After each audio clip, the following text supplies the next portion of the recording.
একটা হলো যে নেতানিয়াহু আহ, বরাবরই ইরানকে আক্রমণ করবে এই ধরনের কথা বলে আসছিল আহ, বহু বছর ধরেই।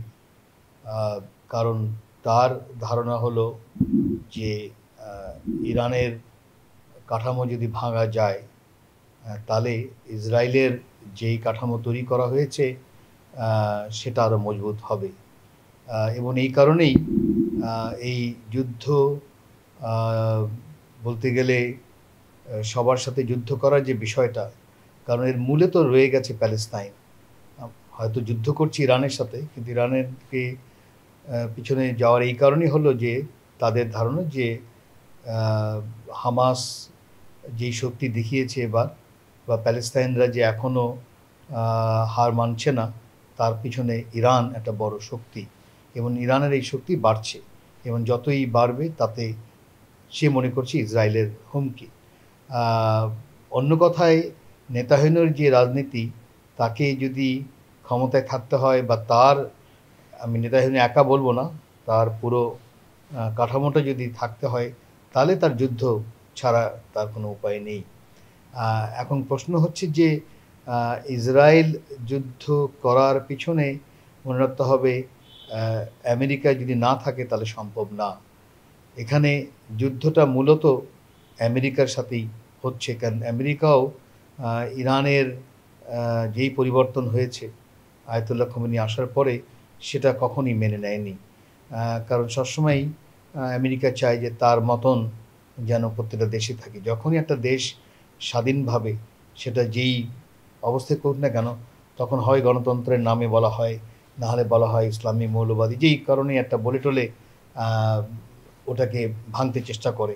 এবং এটা আমরা দেখেছি কিউবা থেকে শুরু করে, নর্থ কোরিয়া থেকে শুরু করে বিভিন্ন, ভিয়েতনামে তো আরও বড় আকারেই ছিল, এবং চেষ্টা করে যুদ্ধ দিয়ে বন্ধ করতে। এখন জিনিসটা হলো যে এখানেও ওইটা ব্যতিক্রম না। কারণ মনে রাখতে হবে যে আহ, প্রচুর স্যাংশন দিয়ে রেখেছে ইরানকে, তারপরেও ইরান কিন্তু একটা বড় শক্তি হয়ে দাঁড়িয়েছে।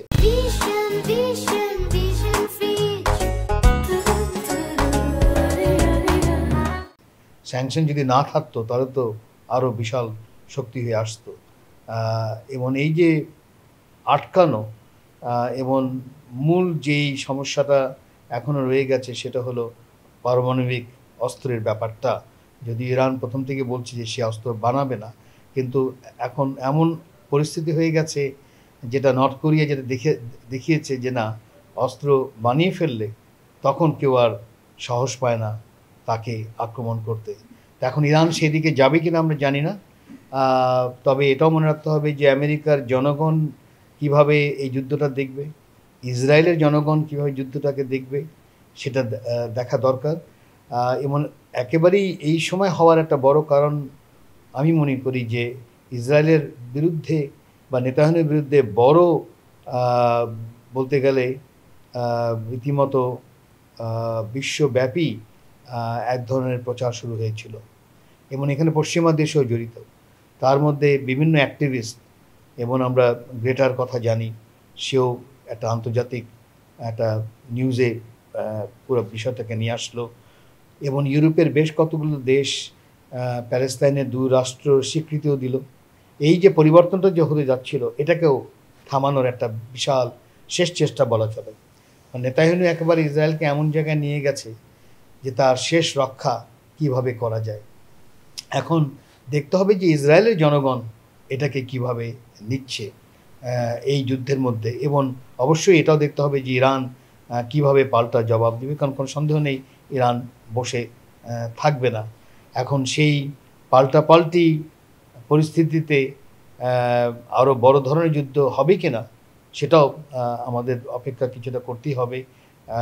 সেখানে আমেরিকা কতখানি পারবে নেতানিয়াহুকে বশ মানাতে, কারণ আমেরিকা নিজেও, বিশেষ করে ডোনাল্ড ট্রাম্পের একটা চেষ্টা শুরু হয়েছে, যেটা আলোচনাও শুরু হয়েছে, সেটা হলো ইরানের সাথে এই পারমাণবিক বিষয়ে এক ধরনের সমঝোতায় যাওয়া, যেই সমঝোতার মাধ্যমে স্যাংশনগুলো উইথড্র করবে, এবং ইরান যেটা বরাবরই বলে এসেছে যে তারা কোনো পারমাণবিক অস্ত্র করবে না। কিন্তু এরকম একটা কাঠামোতে যদি সে ফোর্সড হয় অস্ত্রের ব্যাপারে, তাহলে স্বাভাবিকভাবে ইরান মনে করবে যে তার একটা বড় লাভ, তখন আরও বড় আকারে সে আমেরিকার সাপোর্টটা পেয়ে বসবে যে ইরান মানল না, সে আমরা প্রথম থেকেই বলছি সে অস্ত্র বানাবে, তার যুক্তিটাই ঠিক হলো, এটাই সে বলতে চাইবে এবং আমেরিকার জনমতটা আবার তার দিকে নিতে চেষ্টা করবে। কেন এখন যেটা সমস্যা হয়ে গেছে ইসরায়েলের বা নেতানিয়াহুর, সেটা হলো আমেরিকার জনমত কিন্তু পরিবর্তন হচ্ছে এবং বড় আকারে যে জুইশ আমেরিকান যেটা, তাদেরও কিন্তু একটা বড় পরিবর্তন হচ্ছে। আমরা দেখেছি যে জুসরা বড় আকারেই নেমেছে রাস্তায় যে আমার নামে যেন এই জিনিসটা না হয়, কারণ একটা জেনোসাইড যে ঘটেছে প্যালেস্তাইনে, এটা তো কেউ আর অস্বীকার করছে না। এখন এটা থামানোর একটাই উপায় হলো যে একটার পর আরেকটা যুদ্ধ চালিয়ে যাওয়া।